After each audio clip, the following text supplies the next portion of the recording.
The morning she found the cairn, Sarah walked the section her crew had cleared the day before. At the spot where she'd left tools at dusk, a waist-high granite cairn now stood, impossible, deliberate. That wasn't there yesterday. Nothing was. Beside the cairn, a faint side path cut into the fog, dropping into a void of mist, not on any map.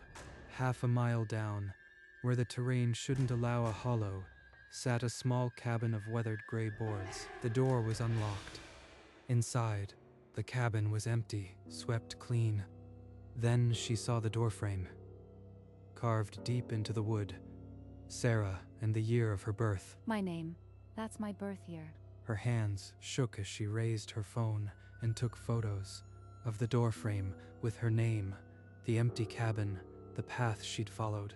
She ran, up through the fog, back to the main trail, toward camp, toward someone who would believe her. She didn't know yet that the photos would be blank, and that her crew had no memory of any cabin on that ridge. Sarah stumbled into camp, still catching her breath, and immediately pulled out her phone. I found a cabin. There's a cabin on this ridge, and my name is carved inside it. But when she turned the screen toward them, there was nothing. The photos she had taken were gone, replaced by a black, empty screen. There's nothing here, Sarah. Just a black screen. They were there. I took them. The cabin, the doorframe, my name. I saw it all clear as day.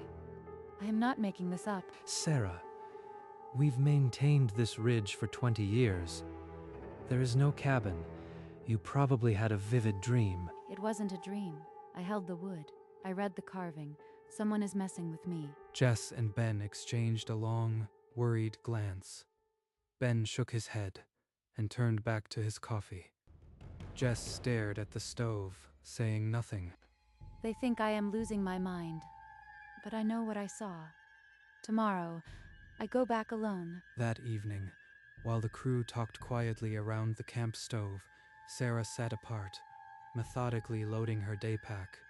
She would hike back alone at first light and find that cabin again. At first light, Sarah left her tent before the crew woke. Her pack held map, water, GPS, and flagging tape. I'll mark every turn this time. They'll have to believe me. She cinched the straps tight, slid the Pulaski onto her shoulder, and slipped out of camp without a word. The trail climbed into a cold lavender dawn, the pines still wet with mist. Ahead lay the familiar ridge. Granite felt like memory under her boots, the same switchbacks, the same creek crossing she'd jumped 100 times. Right at the big snag, left past the deadfall. The cairn will be there.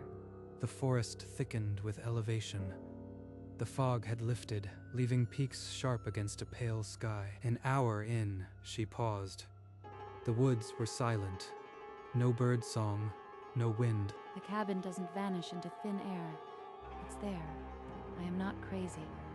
She hefted the Pulaski and pushed forward, dread and certainty fighting for space in her chest. She reached the clearing where the cairn had stood. There was no cairn. The side path was gone, just unbroken granite slabs. Number. It was right here. I stood at this exact spot. She dropped to her knees and pressed her palms against the bare rock, searching for the faintest trace of a footprint or worked stone. She scrambled down the slope, where the hollow should have been. Solid granite. No cabin, no flattened grass, nothing. Hello? Is anyone there? The words fell dead against the trees. No echo, no bird call in response. For over an hour, she scoured the ridge, pacing off distances, checking compass bearings, rehearsing the route she had walked the morning before. I came from that snag, turned where the trail crests. There should be a hollow right here. By midday, she had to admit the impossible. The cabin had been there. Now it wasn't, and she had no way to prove it had ever existed. They're going to think I've lost it. Maybe I have. Sarah walked back into camp as the sun sank behind the peaks. Her face made any explanation redundant. Sarah, you didn't find it, did you? Nothing. It's like the whole place never existed. You've been running on 4 hours of sleep all week.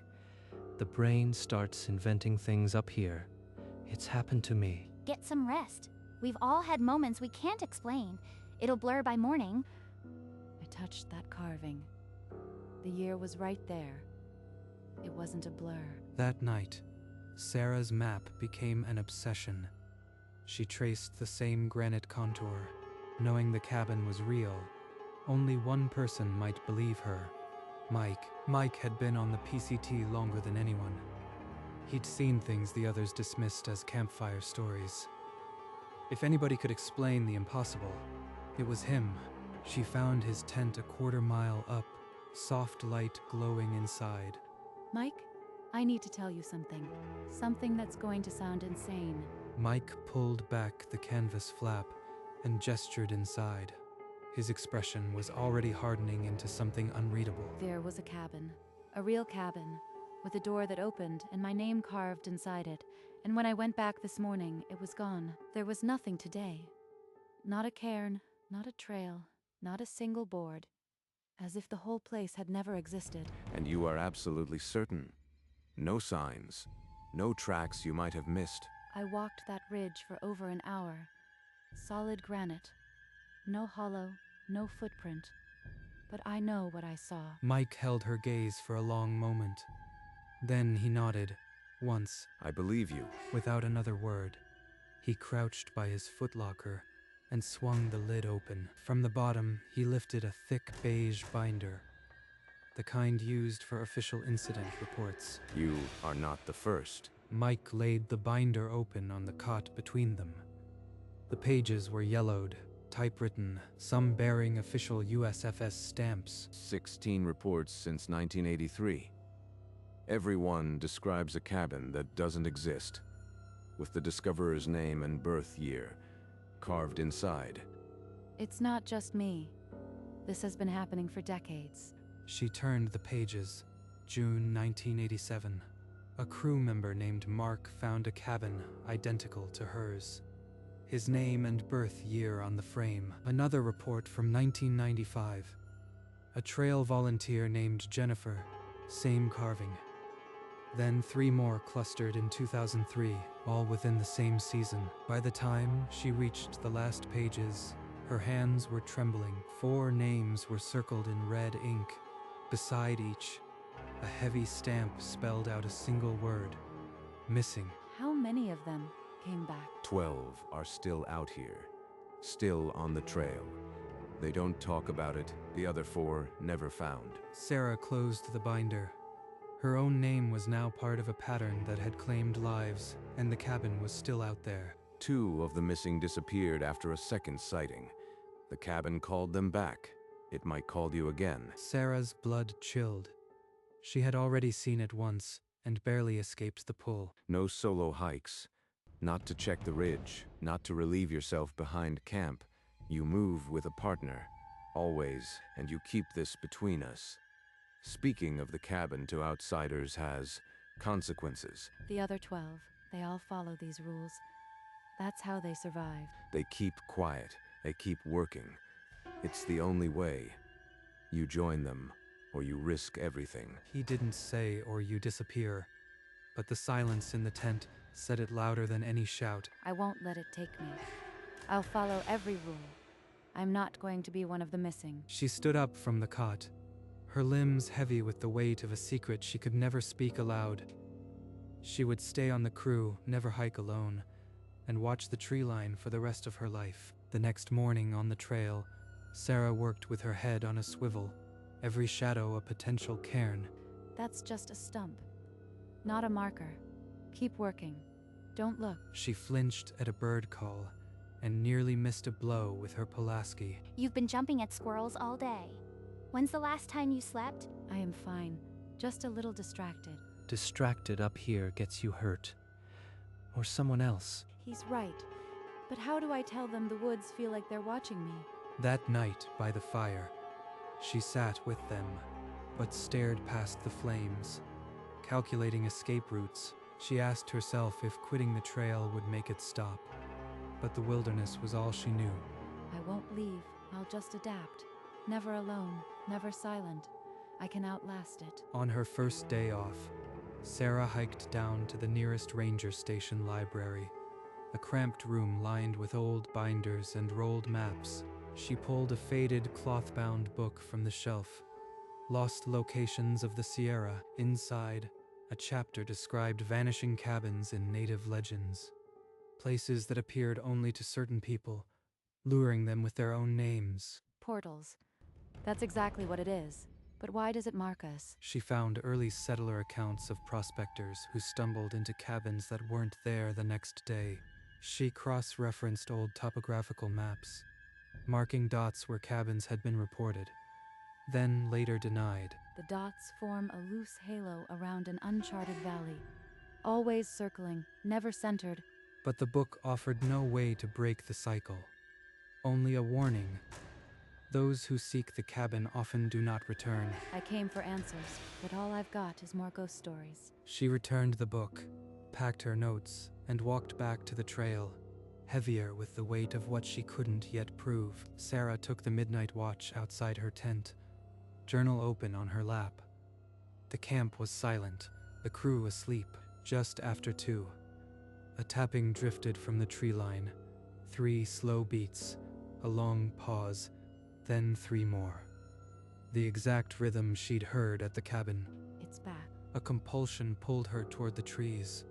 She ducked into her tent, zipped the door, and pressed her face to the mesh, every nerve screaming to go back out. I am not leaving this tent. She snatched her journal from the ground and dug her nails into the leather cover, using the sharp sting to fight the pull through the mesh. The tapping went on, relentless, patient, then finally dissolved into the wind. When her heart slowed, she flicked on her flashlight and opened the journal to a clean page. She recorded every detail, the time, the direction, how her body had nearly obeyed the call. At the bottom, she wrote, heard it again, the tapping. Same rhythm, resisted. She closed the journal and sat waiting for dawn. From that night on, Sarah kept a patrol GPS clipped to her pack strap, its tracking light blinking at her hip. She never stepped into the trees without telling Mike her route and expected return, a bargain for the faint chance of staying alive. You know we're just clearing blowdowns, not patrolling a war zone, right? Just a personal thing. Helps me focus. Then gave Jess a look. Sarah caught before either could hide it. They'll never understand. I am just the weird girl with the GPS now. An hour later, Sarah stopped cold. In the middle of the trail stood a single flat stone, upright like a miniature headstone. That wasn't here 5 seconds ago. She nudged it with her boot. It was wedged deep in the soil, as though it had been there for years. A fretful breeze slipped through the pines, and for half a breath it shaped a sound that curled around her name. Then it was gone. Tom arrived 2 mornings later, a young seasonal hire with an eager grin and no sense of what these woods could hide. I am Tom, they said. I joined the best crew on the PCT. I can't believe I get to do this. That night by the fire, Tom talked about his plans. Then his voice dipped, half laughing. Weirdest dream, same cabin, every night. Old gray boards, empty inside. Just sitting there. Sarah's hand froze above the stove. The description matched hers exactly, down to the gray boards. Tom's already being pulled. I have to say something, even if Mike warned me to stay silent.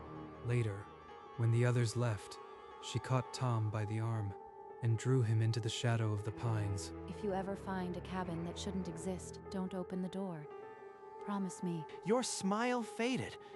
Is that some kind of forest safety rule I haven't heard yet? Sarah walked away, hoping a half-truth was better than silence, and praying it didn't mark him for the same fate. The next morning, Mike stopped Sarah at the tool cache, his face hollowed by the low light. Did you say something to the new kid about a cabin? I told him not to open any door he found in the woods. That's it. Mike's jaw set like granite. He leaned so close, she felt his breath. One of those 12 I told you about? He talked.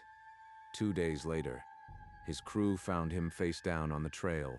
No cause of death, just dead. Sarah's pulse drummed against her ribs. Tom's dream, her warning, it felt like a death sentence she had just handed him. Oh God. The cabin doesn't just mark people. It punishes anyone who tries to warn them. You keep your mouth shut, Sarah, for his sake and yours. She nodded, but the nod was a lie. The damage was already spreading, and she felt the roots of that old gray cabin tightening around her throat. She walked back to the crew, knowing she had broken the one rule that kept them marked alive, and that the silence she'd just shattered might cost more than her own life. That night, Sarah dreamed she was inside the cabin. Warm air, even walls, and a window that showed the trail outside. This isn't a dream. I can smell the pine sap. Through the glass, she saw herself walking the trail, the same braid, the same Pulaski, and she couldn't look away. She jolted awake in her tent, gasping. Her left boot was caked with dark, cold soil. I was walking. I walked there. It pulled me out of my tent. 3 shallow scratches ran across the back of her right hand, parallel, like claw marks, still pink and fresh. Mike, the cabin. It took me last night. There's dirt on my boots, and these scratches. I don't remember leaving the tent. It's escalating. The cabin doesn't just appear, it takes.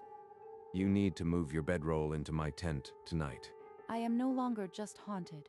I am being harvested. Sarah wrapped her scratched hand in a bandana, and for the first time, felt certain that mere caution wouldn't save her. Something was coming for her. And soon, the next morning, Sarah peeled the name tape from her USFS shirt and folded it into her pocket. A small act of erasing herself. Maybe if it can't find my name, it can't find me. She borrowed a voice recorder from a ranger cache and at dusk set it on a granite boulder at the camp's edge. The device logged every sound, every snap, every gust that might carry her name. I need a record. If I vanish, someone might listen to this and understand. Over the next 3 days, the crew noticed. Sarah spoke only when asked, her eyes never settling. She won't even eat with us anymore. Half the time, I think she's not really there. Leave her be. Whatever she's fighting, it's bigger than us. Sarah recorded her voice nightly.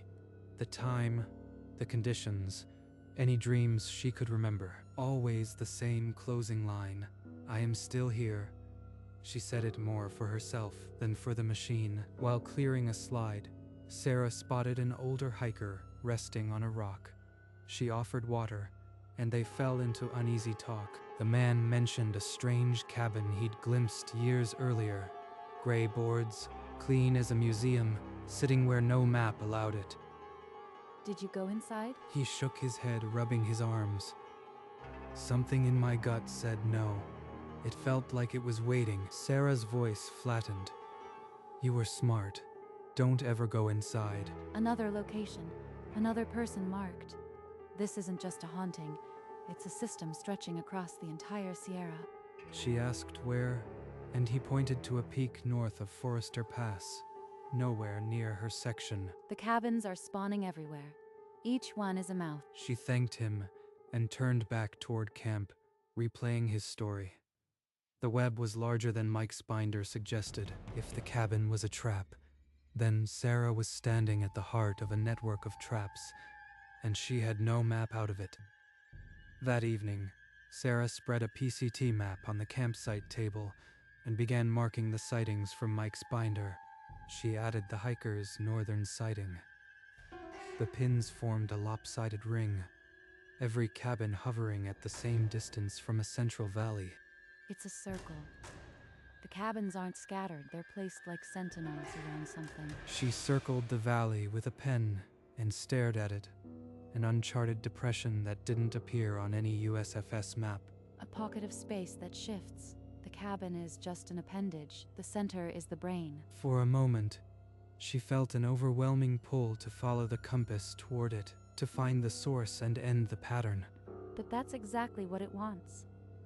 4 missing people walked into that valley. She folded the map carefully, as if handling a live wire, and slid it into the bottom of her pack. I won't go there. I'll stay on the edge, in the light, and survive. But the map stayed under her bedroll, a secret compass she couldn't throw away, waiting for the moment fear would finally lose to curiosity. At dawn, Sarah woke and found Jess's tent empty. The sleeping bag was thrown open, boots gone, propped against her water bottle. A note. Gone to check something. Back soon. J. Sarah seized her Pulaski and ran. The route up the ridge was a blur of granite and shallow breath. The hollow was back, and the cabin stood gray and waiting in the fog, its door open like a wound. Jess, don't go inside. Jess's steps never faltered. Her face was slack, eyes milky, as if locked on something only the cabin could show her. Sarah threw herself forward, grabbed Jess's pack straps, and wrenched her backward. Jess's limp weight fought her. What? Where? How did I get here? Don't look back.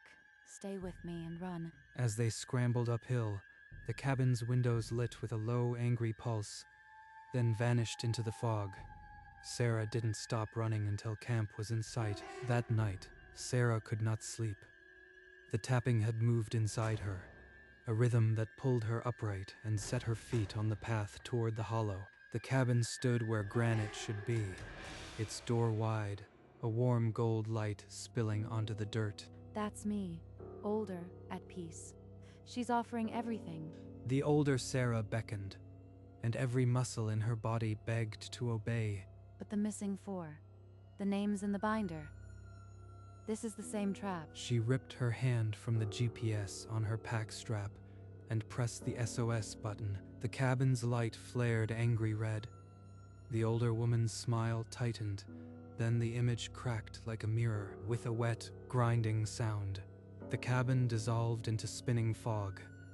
In seconds, only bare granite remained. Sarah stood alone on cold rock, the pull gone. Her GPS still blinked, sending her location to anyone who could hear. I resisted. I am still here. Mike found her an hour later, following the GPS ping. She was sitting on empty granite, the Pulaski across her knees. What happened? Got turned around in the dark. I am fine. Mike didn't press, but his eyes stayed on her the whole walk back. At dawn, she was loading tools with Jess, her voice steady. Nothing looks different, but everything is. The crew resumed their rhythm, but Sarah had changed. She never hiked without a partner, her Pulaski always close. At every break, her eyes swept the ridgeline, searching for stones that didn't belong. The experience had settled into her like a cold, sharp splinter. It would never fully leave. I am one of the 12 now. The ones who don't talk, the ones who watch. She was marked, but she was still here. And for now, that was enough. Months later, on a clear dawn, Sarah walked the same granite trail. She had learned to breathe again. The mountains are still here. So am I. Then, in the middle of the path, a single flat stone stood upright. Not fallen, placed. It's here again. She froze, scanning the tree line. No cairn, no side path, only the stone and a thick silence. The mist coiled around the stone, then drifted away, as if waiting for her to choose. I know what you are. I won't follow today. She stepped around the stone and continued up the trail, her pulse a slow drumbeat. Behind her, the stone remained, a silent question mark on the trail, waiting for the next dawn. The cabin was still out there, and Sarah knew it was still waiting.